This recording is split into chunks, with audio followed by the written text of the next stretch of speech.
Hi all, എല്ലാവർക്കും my not ബുക്കിലേക്ക് സ്വാഗതം. So ഇന്ന് നമ്മൾ ഡിസ്കസ് ചെയ്യാൻ പോകുന്നത് പ്രസി റൈറ്റിങ്ങിനെ പറ്റിയാണ്. ഹൈക്കോർട്ട് അസിസ്റ്റന്റ് എക്സാമിന് ഡിസ്ക്രിപ്റ്റീവ് എക്സാം ഉണ്ടെന്ന് നമുക്ക് എല്ലാവർക്കും അറിയാം. ഒബ്ജക്റ്റീവ് എക്സാമിന് ശേഷം 30 മിനിറ്റ് ഡിസ്ക്രിപ്റ്റീവ് എക്സാം ആണ്.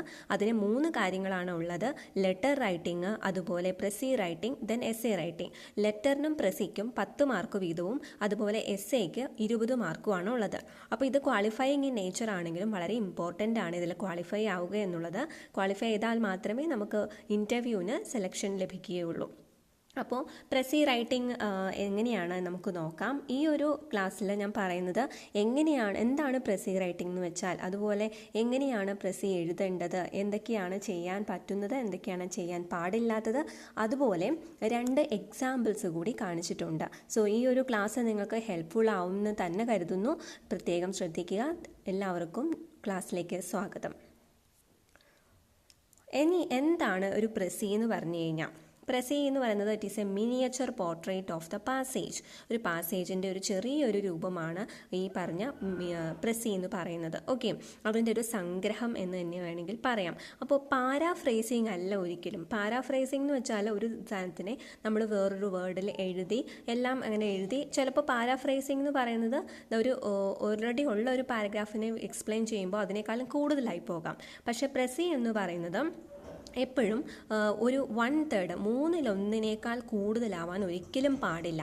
ഒരു പാരഗ്രാഫാണ് നമ്മൾ അതിനെയാണ് സംഗ്രഹിച്ചെഴുതുന്നതെങ്കിൽ 1/3 അത്രയാണ് പാടുള്ളൂ. 1/3 കൂടുതലാവാൻ പാടില്ല അതിൻ്റെ നമ്പർ ഓഫ് വേർഡ്സ്. ഓക്കെ, അതൊരു പ്രധാനപ്പെട്ട കാര്യമാണ്. അപ്പോൾ പ്രസി എന്ന് പറയുന്നത് ഇറ്റ് ഈസ് എന്താ പറയുക, ഒരു ഇൻ്റലിജൻ്റ് ആയിട്ടുള്ള ഒരു സമ്മറിയാണെന്ന് പറയാം. അപ്പോൾ intelligent summary of A paragraph അല്ലെങ്കിൽ എസ്സേ എന്ന് വേണമെങ്കിൽ പറയാം. അപ്പോൾ നമ്മളെപ്പോഴും ഓർക്കേണ്ടത്, നമ്മൾ അത് പ്രസി എഴുതുമ്പോൾ എല്ലാ പോയിൻറ്സും അതിൽ വരണം. ആ ഓതറിൻ്റെ എല്ലാ പോയിൻറ്സും അതിൽ വരണം. പക്ഷേ ഓതറിൻ്റെ വാക്കുകളാവണമെന്നില്ല. ആ സൂപ്പർ ഫ്ലവേഴ്സ് ആയിട്ടുള്ള വാക്കുകളൊക്കെ മാറ്റിയിട്ട് നമ്മുടെ സ്വന്തം ലാംഗ്വേജിൽ വേണം നമ്മളത് എക്സ്പ്രസ് ചെയ്യാനായിട്ട്. ഇനി അപ്പോൾ ഞാൻ ഇതിനകത്ത് കൊടുത്തിരിക്കുന്നതിനെ കുറച്ച് കാര്യങ്ങൾ കൂടി പറയാം. It retains the absolute essential points ഉണ്ടായിരിക്കണം. പിന്നെ ഓതർ ഉദ്ദേശിച്ചിരിക്കുന്ന അതേ മൂഡും ടോണും തന്നെ വരണം. നമ്മുടെ സ്വന്തം ഒപ്പീനിയനോ നമ്മുടെ സ്വന്തം മൂഡോ ഒന്നും എക്സ്പ്രസ് ചെയ്യാനുള്ളതല്ല. Then one should not add one subjective interpretation. നമ്മുടെ ഇൻ്റർപ്രിട്ടേഷനോ അല്ലെങ്കിൽ കമൻസോ ഒന്നും അതിൽ ആഡ് ചെയ്യാൻ പാടില്ല. ഒറിജിനൽ ഓതറിൻ്റെ ആ വോയിസും ഒപ്പീനിയൻസും തന്നെ വേണം റീറ്റെയിൻ ചെയ്യാൻ. പക്ഷെ നമ്മുടെ ഓൺ വേർഡ്സിൽ മനസ്സിലാവുന്ന രീതിയിൽ വേണം. ഇനി ഒരു പ്രസി എന്താണെന്ന് അറിയുമ്പോൾ തന്നെ എന്താണ് പ്രസി അല്ലാത്തതെന്നും കൂടി അറിഞ്ഞു വെക്കുക. സിംപ്ലി ഒരു സമ്മറി ഓഫ് എ പാസേജ് എന്ന് പറഞ്ഞാൽ അത് പ്രസി റൈറ്റിംഗ് അല്ല. അതുപോലെ ഒരു പാസേജിൻ്റെ ഒരു അബ്സ്ട്രാക്റ്റ്, ഇതൊക്കെയാണ് ഉള്ളത് എന്നൊരു ഉള്ളടക്കം, അത് ഒരു അബ്സ്ട്രാക്റ്റ് എന്ന് പറഞ്ഞു കഴിഞ്ഞാൽ അത് പ്രസി അല്ല. അതുപോലെ ഔട്ട്ലൈൻ ഓഫ് എ പാസേജ്, ഒരു പാസേജിൻ്റെ ഔട്ട്ലൈൻ പറയുന്നു, അതും എന്താണ് പ്രസി അല്ല. ഓക്കെ, ഈ ഒരു മീനിങ്സ് ഒന്നും പ്രസി അല്ല എന്നാണ് പറയുന്നത്. ഇനി ഒരു പാസേജ് ചുരുക്കി എഴുതാൻ പറയുമ്പോൾ അവിടുന്ന് ഇവിടുന്നും കുറേ സെൻറ്റൻസുകൾ പിറക്കി കുറച്ച് സെൻറ്റൻസുകൾ അവോയ്ഡ് ചെയ്ത് അങ്ങനെ വെറുതെ ഒരു മീനിങ്ലെസ് അല്ലെ മീനിങ് ആയിട്ടുള്ള ലിങ്ക്ഡ് ആയിട്ടുള്ള സെൻറ്റൻസുകൾ ഇല്ലാതെ അങ്ങനെ വെറുതെ പെറുക്കി എഴുതുന്നത് എന്തല്ല, പ്രസിയല്ല. ഓക്കെ, അതുപോലെ ഡിസ്കണക്റ്റഡ് ഫാക്ട്സ് ആൻഡ് സ്റ്റേറ്റ്മെൻറ്റ്സ് എടുത്ത് എഴുതുന്നതും പ്രസിയല്ല. ഓക്കെ, അപ്പോൾ ഇങ്ങനെയൊന്നും ചെയ്യരുത് എന്നാണ് പറഞ്ഞത്. ഇനി എങ്ങനെ എഴുതാം, ഇപ്പോൾ സിമ്പിളായിട്ട് എങ്ങനെ എഴുതാം എന്നുള്ളത് ഒരു സിമ്പിൾ സ്റ്റെപ്സിൽ ഞാനിപ്പോൾ പറയുന്നു. ഡീറ്റെയിൽഡ് ആയിട്ട് ഇതിലും കുറച്ചും കൂടി ഡീറ്റെയിൽഡ് ആയിട്ട് ലാസ്റ്റ് പറയുന്നതാണ്, എക്സാമ്പിളും കാണിക്കുന്നതാണ്.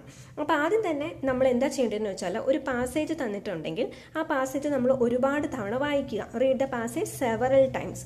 ആദ്യം ഒന്ന് പെട്ടെന്ന് വായിക്കുക ഒരു ജനറൽ ഐഡിയ കിട്ടാൻ വേണ്ടിയിട്ട്. പിന്നെ ഒന്നോടെ കുറച്ചുകൂടി സ്ലോ ആയിട്ട് നമ്മൾ മനസ്സിലാക്കാൻ വേണ്ടിയിട്ട് തന്നെ പതുക്കെ വായിക്കുക. ഇനി എന്തെങ്കിലും അതിനകത്തുള്ള വേർഡ്സ് ഒക്കെ പറഞ്ഞേക്കുന്നതിന് പകരം നമുക്ക് യൂസ് ചെയ്യാൻ പറ്റുന്ന വേർഡ്സ്, സിനോണിയംസ് എന്തെങ്കിലും ഉണ്ടെങ്കിൽ കണ്ടുപിടിക്കുക. ഇനി ഇത് നമ്മൾ നോട്ട് ചെയ്ത് വെക്കുക. അത് നമ്മുടെ ഇപ്പോൾ എന്തൊക്കെയാണ് ഇമ്പോർട്ടൻറ്റ് പോയിന്റ്സ് ഈ ഒരു പാസേജിൽ തന്നിട്ടുള്ളതെന്ന് നമ്മളായിട്ട് നോട്ട് ചെയ്ത് വെക്കുക.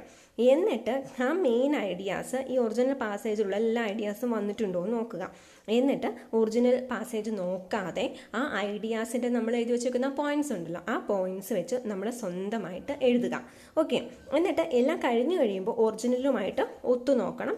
ഒരേ ഇതാണ്, ഏതെങ്കിലും ഐഡിയാസ് വിട്ടുപോയിട്ടുണ്ടോ, ഇമ്പോർട്ടൻ്റ് ആയിട്ടുള്ള ഒന്നും വിട്ടുപോകാൻ പാടില്ല, എല്ലാം വന്നിട്ടുണ്ടോ എന്ന് നോക്കണം. അപ്പോൾ ഇത്രയാണ് സിമ്പിളായിട്ട് പറഞ്ഞു കഴിഞ്ഞാൽ ഇത്രയാണ് പ്രൊസീജിയർ. ഇനി ഒരു ഗുഡ് പ്രസി എന്ന് പറഞ്ഞാൽ എങ്ങനെയായിരിക്കണം? ഒരു ഗുഡ് പ്രസി ആണെങ്കിൽ അതിന് ക്ലാരിറ്റി, ബ്രെവിറ്റി ആൻഡ് പ്രിസിഷൻ ഉണ്ടായിരിക്കണം. ചുമ്മാ സെൻറ്റൻസുകൾ ലിഫ്റ്റ് ചെയ്യുന്നതല്ല, ഒറിജിനലിൽ നിന്ന് ചുമ്മാ സെൻറ്റൻസുകൾ എടുത്തു വെക്കുന്നതല്ല. എന്താണ്? നമ്മുടെ സ്വന്തം വേർഡ്സിൽ, ആരാണോ എഴുതുന്ന അയാളുടെ എഴുത്തുകാരൻ്റെ സ്വന്തം വേർഡ്സിലാണ് അത് എഴുതേണ്ടത്.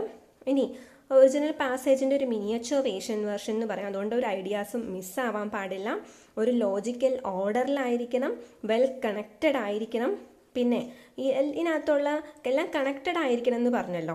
അപ്പം ലിങ്ക് ചെയ്യുന്ന ഈ സോ, അത് അല്ലെങ്കിൽ therefore, and, because, further എന്നിവയൊക്കെ ആ ഒറിജിനൽ പോലെ തന്നെ കണക്ട് ചെയ്ത് പോകണം. അതായത് ആ ഓർഡർ, ആ പാസേജിൽ പറഞ്ഞിരിക്കുന്ന ആ ഫസ്റ്റ് തിങ് തന്നെയായിരിക്കണം നമ്മുടെയും വരേണ്ടത്. അതായത് ആ ഓർഡർ തന്നെ കീപ്പ് ചെയ്യണം. അല്ലാതെ അവസാനം പറഞ്ഞേക്കുന്നത് നമ്മൾ ആദ്യം കയറി പറയരുത്.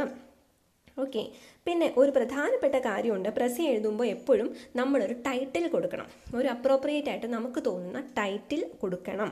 ഓക്കെ. ഇനി ഒരു കാര്യം ശ്രദ്ധിക്കേണ്ടത്, നമ്മൾ എഴുതുന്നതെല്ലാം റിപ്പോർട്ടഡ് സ്പീച്ചിലായിരിക്കണം.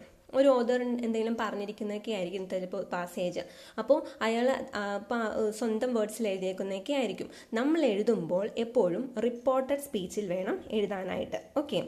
പിന്നെ ഒറിജിനൽ പാരഗ്രാഫിൽ അല്ലെങ്കിൽ പാസേജിൽ ഇല്ലാത്തതൊന്നും അതിനകത്ത് നമ്മൾ എഴുതുന്ന പ്രസിയിൽ ഉണ്ടാവാൻ പാടില്ല. നമ്മുടെ സ്വന്തം അഭിപ്രായങ്ങൾ എഴുതാൻ പാടില്ല. ഇനി എന്തൊക്കെ ചെയ്യാം, ഒരു പ്രസി എഴുതുമ്പോൾ എന്തൊക്കെ ചെയ്യാമെന്ന് നോക്കാം.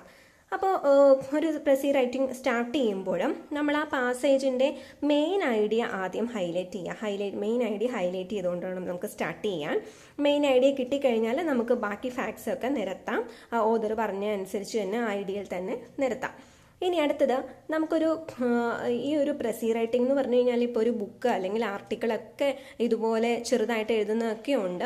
അപ്പോൾ നമുക്കൊരു പാസേജ് മാത്രമായിരിക്കും തന്നിട്ടുണ്ടാവുക. അപ്പോഴും ഇമ്പോർട്ടൻറ്റ് കോൺസെപ്റ്റ്സ്, കീവേഡ്സ്, ഇമ്പോർട്ടൻറ്റ് ഡേറ്റയൊക്കെ പോകാതെ സൂക്ഷിക്കണം. ഇനി സൂപ്പർഫ്ലുവസ് ആയിട്ട് എന്തെങ്കിലും ഉണ്ടെങ്കിൽ അതൊക്കെ കളയുക. എന്നിട്ട് ഒരു കാര്യം ഓർക്കണം, should be in past tense. എന്താണ് പാസ്റ്റ് ടെൻസ്? റിപ്പോർട്ടഡ് സ്പീച്ചിലായിരിക്കണം, പാസ്റ്റ് ടെൻസ് ആയിരിക്കണം. പിന്നെ ഒരു കാര്യം കൂടി ഉണ്ട്, അതായത് നമ്മൾ അവിടെ ഫസ്റ്റ് പേഴ്സണായിട്ട് ഐ, വി എന്നൊക്കെയാണ് കൊടുത്തിരിക്കുന്നതെങ്കിൽ നമ്മളത് എഴുതുമ്പോൾ എഴുതേണ്ടത് തേർഡ് പേഴ്സൺ ആയിട്ട് വേണം. ഹി, ദേ അങ്ങനെ വേണമായിട്ട് പറയാം. ഓക്കെ. ഡോൺസ് ഇൻ എ പ്രസിസിൽ ഒരിക്കലും പ്രസി റൈറ്റിങ്ങിൽ ഒരിക്കലും ചെയ്യാൻ പാടില്ലാത്ത കാര്യങ്ങളാണ്. Do not express your own opinion. സ്വന്തം അഭിപ്രായം, സ്വന്തം റിമാർക്സ്, ക്രിറ്റിസിസം ഒന്നും അതിനകത്ത് ഉൾപ്പെടുത്താൻ പാടില്ല. ഇത് ക്രിറ്റിസം നമ്മൾ വിമർശിക്കുന്ന ഇതോ അതൊന്നും അല്ല, നിരൂപണ കുറിപ്പൊന്നും അല്ല നമ്മൾ എഴുതുന്നത്. അതുകൊണ്ട് സ്വന്തം അഭിപ്രായങ്ങളൊന്നും വേണ്ട. Okay. Do not insert any question in your precis. നമ്മൾ പ്രസി റൈറ്റിങ്ങിൽ എഴുതുമ്പോൾ അതിനകത്ത് ക്വസ്റ്റ്യൻസ് ഒന്നും പാടില്ല. എന്തെങ്കിലും ആ ഒരു ക്വസ്റ്റ്യന് സിഗ്നിഫിക്കൻസ് ഉണ്ടെങ്കിൽ, അതിന് പ്രാധാന്യം ഉണ്ടെങ്കിൽ അതൊരു സ്റ്റേറ്റ്മെൻ്റ് ആക്കി എഴുതുക.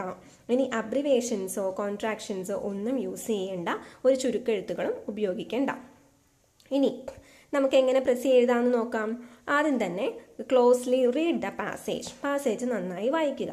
എന്നിട്ട് ആ പാസേജിൻ്റെ സെൻട്രൽ ഐഡിയ മനസ്സിലാക്കുക. ഇനി ആദ്യം തന്നെ നമ്മളൊന്ന് നോക്കണം, ഏകദേശം എത്ര നമ്പർ ഉണ്ട് എന്ന് നോക്കണം.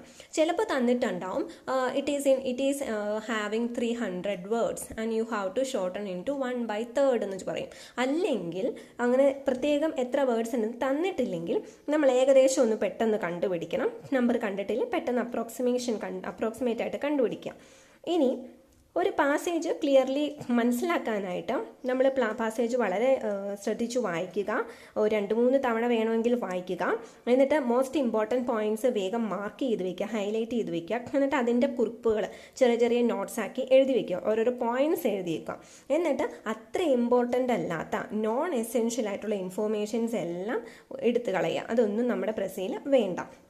ഇനി പ്രസിക്ക് നമ്മൾ എഴുതാൻ പോകുന്നതിന് ഒരു ആപ്റ്റ് ഹെഡിങ് കൊടുക്കുക, അത് ഇമ്പോർട്ടൻ്റ് ആണ്. ആപ്റ്റ് ഹെഡിങ് കൊടുക്കുക.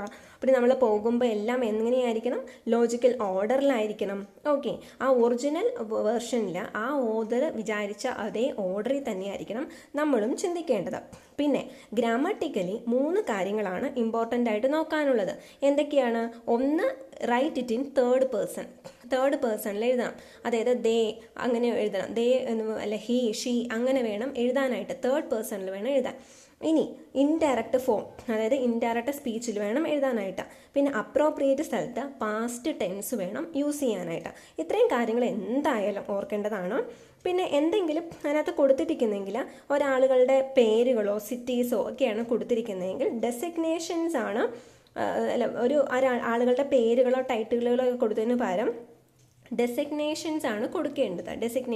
ഇനി ഡെസിഗ്നേഷൻ തന്നിട്ടില്ലെങ്കിൽ മാത്രം അവരുടെ പേര്, പേഴ്സണൽ നെയിം ഉപയോഗിക്കാൻ പാടുള്ളൂ. ഇനി നമ്മൾ ഇത്രയൊക്കെ ചെയ്ത് കഴിഞ്ഞിട്ട് നമ്മളൊരു റഫ് ഡ്രാഫ്റ്റ് ഉണ്ടാക്കിയല്ലോ, എന്നിട്ട് എന്തെങ്കിലും ഗ്രാമറ്റിക്കൽ മിസ്റ്റേക്സ് ഉണ്ടോ എന്നും കൂടി നോക്കുക. അതും കൂടി പ്രധാനമാണ്. നമ്മുടെ സ്പെല്ലിംഗ് മിസ്റ്റേക്ക്, ഗ്രാമറ്റിക്കൽ മിസ്റ്റേക്സ് ഒന്നും ഉണ്ടാവാൻ പാടില്ല, അതുകൂടി ശ്രദ്ധിക്കുക.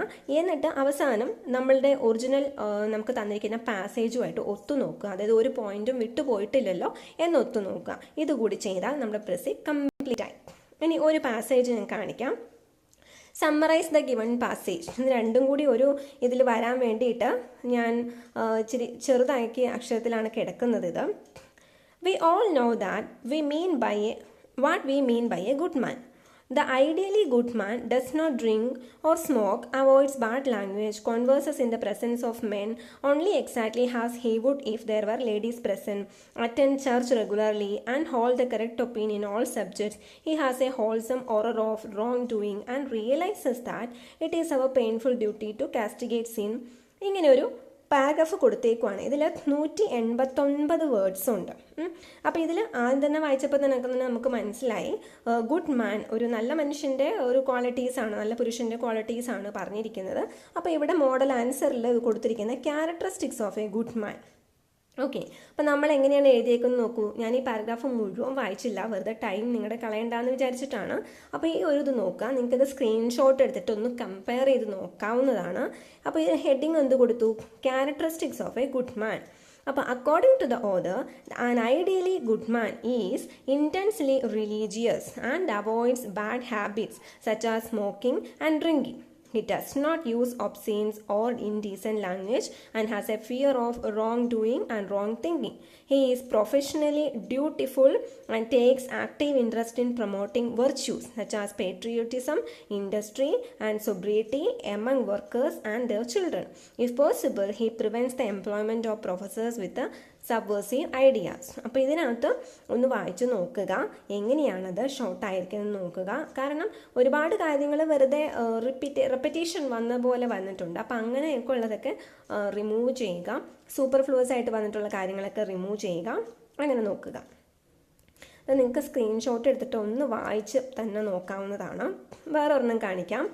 The ins of court and there are 4 of them are the professional association for barristers in England. Every barrister in England must belong to one of the inns, and they have been around since the late 1300s.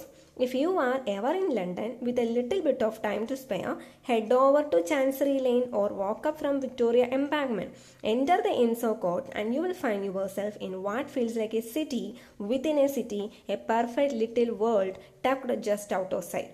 Essentially England ന്യൂസിൽ നിന്ന് എടുത്തതാണിത്. അപ്പോൾ ഇതിൻ്റെ പ്രസി എഴുതുമ്പോൾ നമ്മൾ പറയുന്ന ഇതാണ്.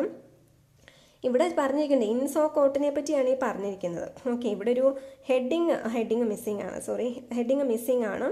ഇപ്പോൾ ഇതിനകത്ത് പറയുന്നത് ദ ഇൻസ് ഓഫ് കോർട്ട് എന്ന് വേണമെങ്കിൽ നമുക്ക് ഹെഡിങ് കൊടുക്കാം. In England every barrister must belong to one of London's 4 inns of court which can be reached along Chancery Lane or by walking to them along the Victoria Embankment. അതാണ് ഇത്രയും ഒരു 4 സെൻറ്റൻസിൽ നേരത്തെ പറഞ്ഞിട്ടുള്ളത്.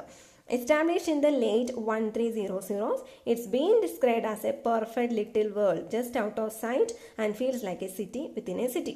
ഇത്രയാണ് ഒരു എക്സാമ്പിൾ വന്നിരിക്കുന്നത്. അപ്പോൾ ഇതുപോലെ ആലോചിച്ച് നോക്കുക, തന്നിരിക്കുന്ന പാരഗ്രാഫിനെ 1/3 ആക്കാൻ നോക്കുക. ഓക്കെ, അപ്പോൾ thank you for watching this lesson. നിങ്ങൾക്ക് കുറച്ചെങ്കിലും ഇത് പ്രയോജനപ്പെട്ടു എന്ന് വിചാരിക്കുന്നു. ഇതുപോലെ തന്നെ എസ്സേ റൈറ്റിങ്ങിൻ്റെയും ലെറ്റർ റൈറ്റിങ്ങിൻ്റെയും ക്ലാസ്സും കൂടി വേണമെങ്കിൽ നിങ്ങൾക്കത് പറയാം, അതും കൂടി ഇൻക്ലൂഡ് ചെയ്യുന്നതാണ് ഉടനെ തന്നെ. Thank you so much for watching and please don't forget to share this lesson also. Thank U.